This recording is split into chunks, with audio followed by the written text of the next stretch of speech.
हाय दोस्तों। तो आज हम देखेंगे एप्लीकेशन कैसे भरना है TSDCIL का। इसका PDF का लिंक मैं डिस्क्रिप्शन में दे दूंगा। और भी जो कि मैं इसके पहले वीडियो बनाया था कि उसके वैकेंसी के बारे में, उसका भी लिंक डिस्क्रिप्शन में है, तो आप वहां से देख लीजिएगा। और भी रिलेटेड लिंक डिस्क्रिप्शन में रहेंगे। मेरे टेलीग्राम का भी लिंक डिस्क्रिप्शन में है, तो वहाँ से आप देख सकते हैं। और अगर आपको मेरा ये वीडियो पसंद आता है तो उसको लाइक करिए, सब्सक्राइब करिए और शेयर करिए, जो कि रिलेवेंट कैंडिडेट है उस तक ये वीडियो पहुंच जाए। और स्वागत है आपका मेरे चैनल पर माइनिंग रोज़गार, जो आपको एक इंस्टेंटेनियसली अपडेट देता है। वहाँ रिक्रूटमेंट निकला और यहाँ आपको अपडेट मिल गया, तो आप इसको ज़रूर फॉलो करिए। तो चलिए स्टार्ट करते हैं। तो जैसे कि मैंने इससे पहले इसका रिक्रूटमेंट का वीडियो बनाया था, तो उसमें उसका लिंक मैं डिस्क्रिप्शन में दे दूंगा, तो आप जाकर थ्रू आउट इसके रिक्रूटमेंट के बारे में आप पूरा जान सकते हैं कि क्या उसमें सैलरी है, क्या लोकेशन है, किस तरीके का जॉब है, कौन कौन सी पोस्ट है, सब आप जान सकते हैं। इसका लिंक मेरे डिस्क्रिप्शन बॉक्स में दिया हुआ है। और जो भी और मुझे काफ़ी इसके बारे में रिक्वेस्ट आई है कि इसके एप्लीकेशन फॉर्म कैसे भरना है, इसका एक वीडियो बनाइए। तो चलिए दोस्तों, ये आप ही के लिए है वीडियो। और अगर आप माइनिंग सरदार ओवरमैन का तैयारी कर रहे हैं, जैसे कि आपने ECL के इसमें देखा था कितने अलग लेवल का क्वेश्चन पेपर उतारा था, तो वो लेवल प्लस और जितनी भी कोल इंडिया की बाकी क्वेश्चंस पूछते हैं उस लेवल पे मैं क्वेश्चन पैटर्न बनाया हूँ। तो अगर आप चाहते हैं उस क्वेश्चन पेपर को लेना, तो आप मुझे इस व्हाट्सएप नंबर पे मैसेज कर सकते हैं। ऑलरेडी 12 लोग ले चुके हैं अभी तक, तो उन्होंने तो अच्छा रिकमेंड किया है, बाकी आप भी ट्राई कर सकते हैं। तो आप मुझे इस पे व्हाट्सएप करिए अगर आपको वो क्वेश्चन पेपर चाहिए, तो अगर आप माइनिंग सरदार overman first class second class का तैयारी कर रहे हैं तो चलिए फिर अब एप्लीकेशन तैयार करते हैं। एप्लीकेशन के बारे में देखते हैं। यहाँ पे सबसे पहले आप अपना फ़ोटो चिपकाइए, जो रिसेंट फ़ोटो होगा 3 महीने पहले का, या अभी अगर आपके पास नहीं है पहले का पेपर तो आप अभी का फ़ोटो चिपका दीजिए। ठीक है, यहाँ पे आपका फ़ोटो हो गया। इसके बाद यहाँ पे आपका पर्सनल डिटेल आ जाएगा। आपका नाम लिखिए जैसा आपके 10th के सर्टिफिकेट में नाम लिखा हुआ है, उस तरीके का से नाम लिखिए। यहाँ पे कैपिटल लेटर में पूरा फॉर्म भरना है, इस बात का ध्यान रखिए। इसके बाद अगर आप महिला हैं तो अपने पति का नाम लिखिए, और अगर आप लड़के हैं तो आप अपने पिताजी का नाम लिखिए। इसके बाद हाँ, और एक चीज़, जैसा आपके 10th के इसमें होगा, जैसे जो महाराष्ट्र से बिलोंग करते होंगे उनका सरनेम पहले आएगा, फिर नाम आएगा, फिर पिताजी का नाम आएगा नेम में। और अगर आप जैसा भी आपके SSC सर्टिफिकेट पे नाम लिखा हुआ है उसी तरीके से इसमें लिखना है। इसके बाद यहाँ आप डेट ऑफ बर्थ लिख दीजिए, आपका जो भी डेट ऑफ बर्थ होगा। इसके बाद एज आपकी क्या हो रही है 1/6/2022 तक। 1/6/22 तक आपका अगर 29 साल जितना भी महीना और जितना भी दिन हुआ है वो यहाँ पे लिखिए। उसके बाद आप पुरुष है या महिला है वो लिखिए। यहाँ पर किस स्टेट से आप बिलोंग कर रहे हैं वो यहाँ लिखिए। इसके बाद अपना एड्रेस डालिए, जहाँ पे भी अभी आप रह रहे हैं वो एड्रेस यहाँ लिखिए। अगर आप अपने घर पे परमानेंट एड्रेस पे लिख रहे हैं तो वही लिखिए, और नीचे परमानेंट एड्रेस पे भी वही लिखिए। अगर आप कहीं और रह रहे हैं तो करेस्पॉन्डिंग एड्रेस ऊपर लिखिए, और आपके जहाँ फैमिली सेटल्ड है वो एड्रेस यहाँ पे लिखिए। इसके बाद एकेडमिक परफॉर्मेंस, तो आपका जो भी 10th से लेके 10th 12th BCom BSc जो भी आप ग्रेजुएशन किए हुए हैं उस बारे में आप ये तीनों ब्लॉक में लिखिए। पहले 10th आ जाएगा, फिर 12th आ जाएगा, फिर आपका ग्रेजुएशन आ जाएगा, या जो ओवरमैन है वो डिप्लोमा भरेंगे। इसके बाद आपका इंस्टीट्यूशन का नाम, सब्जेक्ट आप किस सब्जेक्ट से आप पढ़े हैं। जैसे आप अगर 10th, सपोज एग्जांपल आप 10th भरते हैं तो आप उसमें मैथ्स लिख सकते हैं, साइंस लिख सकते हैं। इसके बाद 12th है तो फिज़िक्स केमिस्ट्री मैथ लिख सकते हैं। और आप अगर ग्रेजुएशन, जो भी आप ग्रेजुएशन किए हैं जिस भी फील्ड में, वो यहाँ लिख दीजिए। डिप्लोमा वाले माइनिंग लिखेंगे। कितने ड्यूरेशन का आपका स्टडी था। 10वीं आपका 1 साल का रहता है, 12वीं आपका 1 साल का रहता है, ग्रेजुएशन जो है वो 3 साल का रहता है। कौन से साल में आप पास हुए हैं, मंथ और ईयर दोनों लिखना है। वो आपके सर्टिफिकेट पे लिखा रहेगा। जो भी डेट, मंथ और ईयर लिखा है वो यहाँ लिखना है।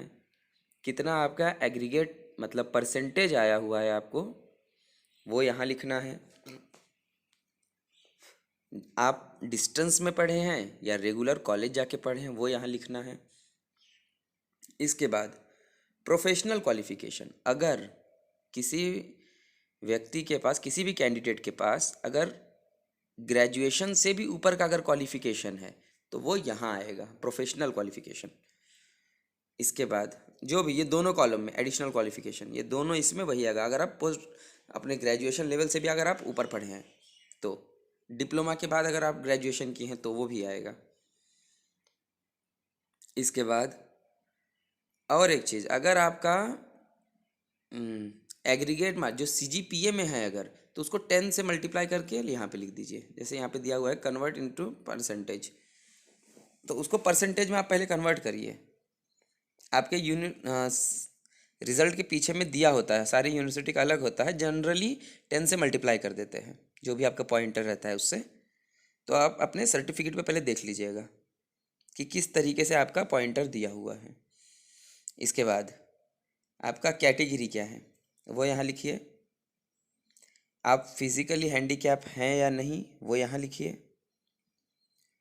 इसके बाद अगर आप फिजिकली हैंडीकैप हैं तो आप किस इसमें हैं, विजुअल हैंडीकैप हैं, हियरिंग हैंडीकैप हैं, या ओएच हैं। इसके बाद कितना परसेंटेज है आपका वो लिखना है। आप माइनॉरिटी में आते हैं क्या। इसके बाद रिलीजियन आपका, आपका धर्म क्या है वो यहाँ लिखना है। हिंदू, मुस्लिम, सिख, ईसाई जो भी है वो यहाँ लिखना है।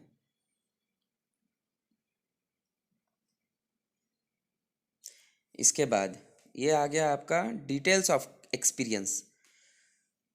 तो इसमें काफ़ी लोगों को कन्फ्यूजन हो रहा है, तो आप इसमें सीधा सीधा अपने जिस भी कंपनी में आप काम कर रहे हैं तो वो उस लिखिए। उसके बाद आपका डिजिग्नेशन लिखिए, आपको क्या सैलरी मिल रहा है वो लिखिए, कब से कब तक आप काम कर रहे हैं, रेगुलर हैं या कॉन्ट्रैक्टर हैं, कॉन्ट्रैक्ट में हैं, नेचर क्या है आपकी ड्यूटी का, अंडरग्राउंड है या ओपन कास्ट है। उसके बाद आप क्यों छोड़ रहे हैं वो कंपनी वो लिखना है। जनरली यहाँ गुड अपॉर्चुनिटी ही लिखते हैं, तो आप देख लीजिएगा।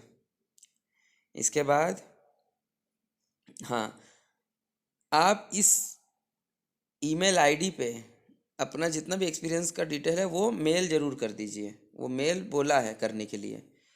जब आप पूरा एप्लीकेशन भर के, ये एप्लीकेशन भरेंगे आप पूरा, उसके बाद इस पे सपोर्टिंग डॉक्यूमेंट लगाएंगे, क्वालिफिकेशन, एक्सपीरियंस और कॉम्पिटेंसी सर्टिफिकेट्स, वो सारे मेल भी करने हैं इस पे, और पोस्ट भी करना, पोस्ट भी कर दीजिए।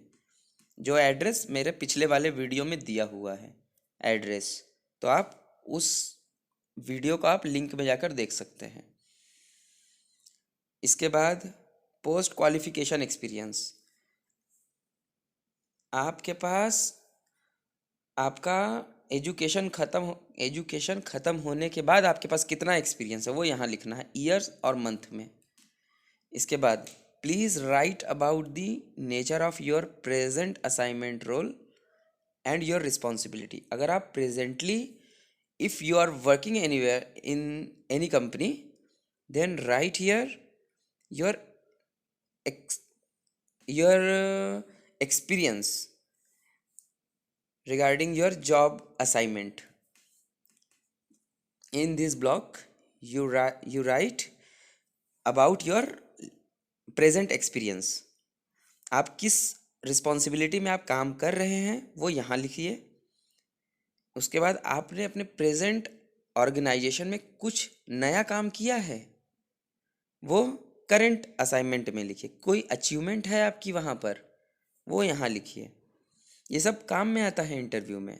आपका जितना अच्छा ये सब रहेगा उतना आपका प्रेफरेंस बढ़ जाएगा, क्योंकि इंटरव्यू बेस पे इस इसका जो भी सिलेक्शन इंटरव्यू बेस पर है, इसीलिए यहाँ पे आप जो भी लिखेंगे अच्छे से इस चीज़ को लिखिए, तो आपका ये दोनों बहुत काम करेगा। लेकिन आप उसका आपके पास प्रूफ जरूर रहना चाहिए। इसके बाद प्रेजेंट पोजीशन एंड पे पार्टिकुलर्स। आप अगर प्रेजेंटली वर्किंग है तो आपका बेसिक जो भी आपके पे स्केल है प्रेजेंटली, वो उस चीज़ के बारे में यहाँ लिखिए। बेसिक कितना है आपका, अलाउंसेस कितने हैं, प्रेजेंटली आपका डेजिग्नेशन क्या है, और कब से आपका ये, उस डेट लिखिए जब कब से आपका ये पे स्केल चालू हुआ है वो। इसके बाद nature of duties and reporting officer.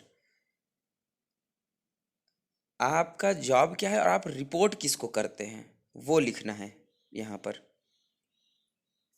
आप अगर ओवरमैन है तो आप अपने शिफ्ट इंचार्ज को रिपोर्ट करते हैं,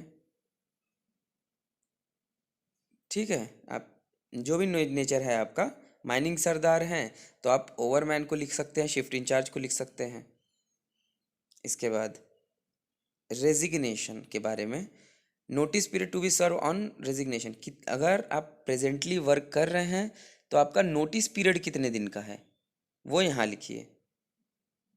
पॉसिबिलिटी, अगर possibility of reduction in notice period, अगर जैसे सपोज मानिए अगर आपका 2 महीने का नोटिस पीरियड है, लेकिन कोई कोई कंपनी क्या कहती है कि 1 महीना तुम जॉब करो और 1 महीने का सैलरी पे कर दो कंपनी को, तो वो छोड़ देंगे। नहीं तो आपको 2 महीना पूरा काम करना पड़ेगा। तो ऐसा कुछ पॉसिबिलिटी है कि आपके कंपनी में, सारे कंपनियों का अलग अलग होता है। किसी कंपनी में 1 महीना काम करने के बाद आप छोड़ सकते हैं, 1 महीने का सैलरी भर सकते हैं, या दोनों महीना आपको काम करना ही पड़ेगा। इसके बाद how soon you can you join if offered appointment in THDCL। कितने जल्दी आप, मतलब ये सारा चीज़ आपको इसलिए पूछ रहा है, आपका नोटिस पीरियड कितना है, पॉसिबिलिटी है क्या कुछ नोटिस पीरियड रिडक्शन होने का, वो इसलिए पूछ रहा है कि आप कितना जल्दी ज्वाइन कर पाएंगे। अगर आपको अपॉइंटमेंट देता है तो आप कितने जल्दी ज्वाइन कर सकते हैं, ये चीज़ यहाँ लिखना है। इसके बाद डिसिप्लिनरी प्रोसीडिंग पेंडिंग और कॉन्टेम्पलेटेड इफ एनी। आपके खिलाफ कोई FIR, कोई मुकदमा, कोई क्रिमिनल एक्ट चल रहा है, तो जो भी चल रहा है उसके बारे में लिखिए यस या नो। इसके बाद लैंग्वेज, आपको कौन कौन सी लैंग्वेज आती है। जनरली हिंदी और इंग्लिश लिखते हैं लोग, तो आप कौन कौन सी लैंग्वेज आपको आती है वो यहाँ लिखना है। Other information, whether under any service bond, आप किसी भी सर्विस बॉन्ड में तो नहीं घिरे हैं। जैसे कोई कोई कंपनी 2 साल का 5 साल का बॉन्ड लेता है, तो आपके ऐसा कोई बॉन्ड तो नहीं है, वो यहाँ लिखना है। कंपनी से कोई लोन तो नहीं है, वो सारा चीज़ यहाँ लिखना है। इसके बाद बस ये, और आखिरी में आपको अपना सरनेम नाम लिखना है और सिग्नेचर करना है। ये आपको ये दर्शाता है कि आप जितना भी ऊपर अपने बारे में बताए हैं वो सारा चीज़ सही है, और अ, सही है, और आप अगर कुछ भी चीज़ इसमें से गलत होता है, इसके उसके रिस्पॉन्सिबल आप खुद होंगे। ठीक है दोस्तों, अब मुझे लगता है कि आपके सारे डाउट्स क्लियर हो गए होंगे। फिर भी अगर आपको कोई डाउट आता है तो आप प्लीज़ कमेंट करके बताइए, और जो भी आपको डाउट आता है तो आप इस पर कमेंट कर सकते हैं, और इसका भी लिंक मैं दे दूंगा, तो आप डायरेक्ट इसका PDF डाउनलोड कर लीजिएगा वहाँ से। इसके बाद ये सारा दिया हुआ है आपका सेल्फ अटेस्टेड डॉक्यूमेंट होने चाहिए, बायोडाटा फॉर्म जो ये दिया हुआ है, proof of date of birth, 10th की मार्कशीट, 10th का पासिंग सर्टिफिकेट, मार्कशीट और सर्टिफिकेट दोनों अलग अलग होता है, इस बात का ध्यान रखना। उस पर ऊपर में लिखा रहेगा मार्कशीट या सर्टिफिकेट, आप देखिएगा तो ऊपर में लिखा रहता है। मार्कशीट बोलते हैं जो अगर ऊपर स्टेटमेंट ऑफ मार्क लिखा हुआ है रिजल्ट के ऊपर में, तो वो मार्कशीट है। उसके बाद एक और सर्टिफिकेट मिलता है, वो रहता है पास का सर्टिफिकेट। इसके बाद 12th में भी सेम वैसे ही मिलता है, ग्रेजुएशन में भी मिलता है। ठीक है दोस्तों, तो ये सारा चीज़ हो गया, और कुछ है बस। ठीक है दोस्तों, तो अभी भी अगर आपको कोई डाउट आता है तो प्लीज़ इस पर कमेंट करिए, मैं आपके कमेंट का जितना जल्द हो सके मैं रिप्लाई दूंगा। ओके दोस्तों, फिर मिलते हैं नेक्स्ट वीडियो में।